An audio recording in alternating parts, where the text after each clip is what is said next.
everybody, this is Sarah. Today we are going to make wild blueberry loaf. This is a absolutely fantastic recipe, super easy. You'd preheat the oven to 350, then I'm going to walk you through the recipe. I will post the ingredients and the cook times and some of my favorite utensils for making this particular recipe in the recipe notes. So today we're going to get started. Turn the oven on to 350. I've already got that preheated. This one you're going to need the big stand mixer. A lot of times I mix things by hand. Today I'm going to use the stand mixer. So we are going to start with flour. We're going to do 2 cups of flour, and I put it directly into the mixer. So it's 2. These are my long-handled measuring cups. I will link these. One of my best affiliate item sellers. They're absolutely awesome. Okay, and then we're going to do 1 teaspoon of baking soda. So do that. And 1 teaspoon of baking powder.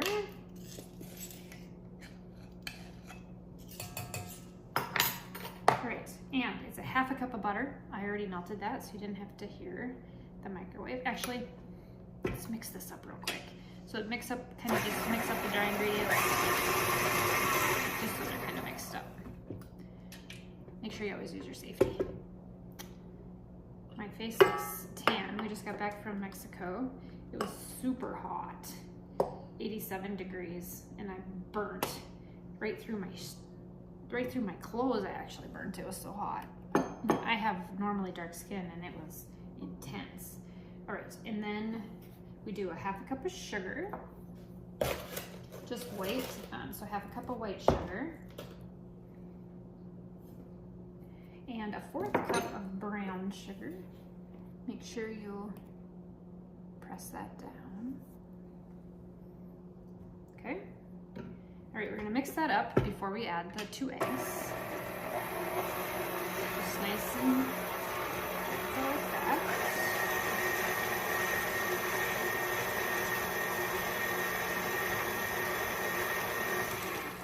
Okay, now we're going to add the 2 eggs.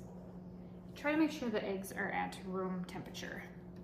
Now, I could crack them right into the bowl, but somebody probably would complain that I did that.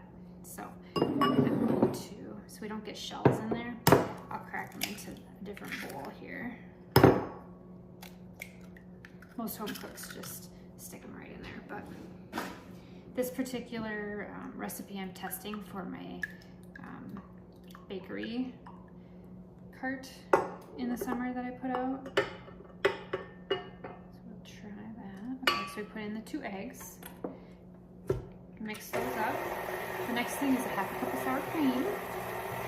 I'll go ahead and mix that in.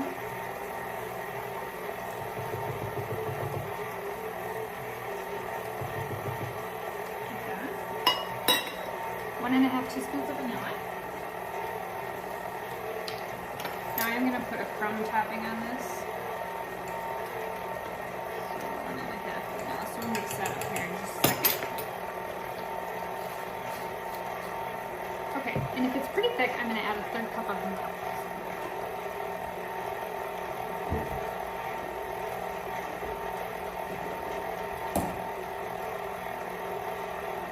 And a 1/3 cup here of milk. I'm using 2% milk. Okay, set that in. Okay, so we want to mix that for 2 minutes. We'll assemble the crumb topping while that's mixing. I know this is really loud, but we're going to get fun into it anyway. So we need a 1/4 cup of flour, 2 tablespoons of brown sugar,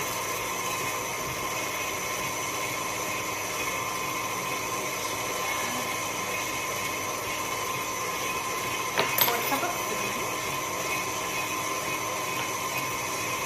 4 teaspoons of cinnamon, and 2 tablespoons of butter. Okay.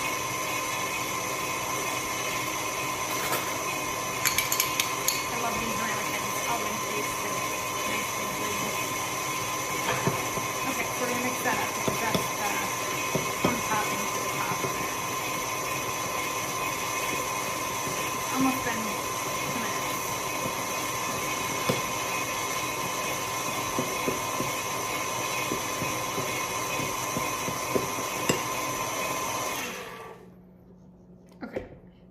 extremely thick batter. I'm going to show you this here.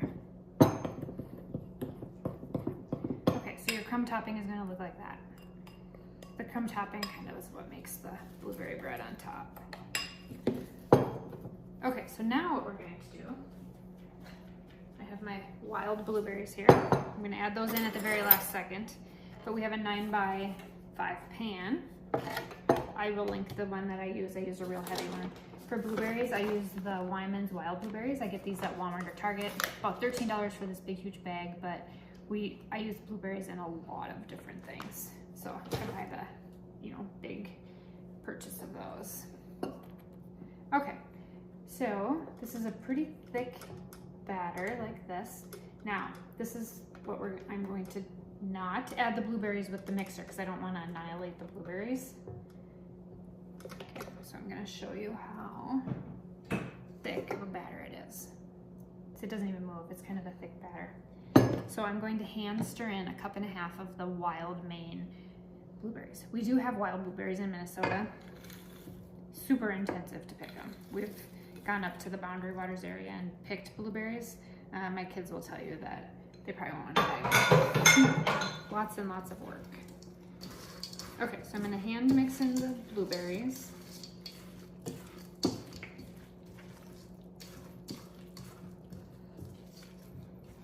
Okay, and I already have greased this pan.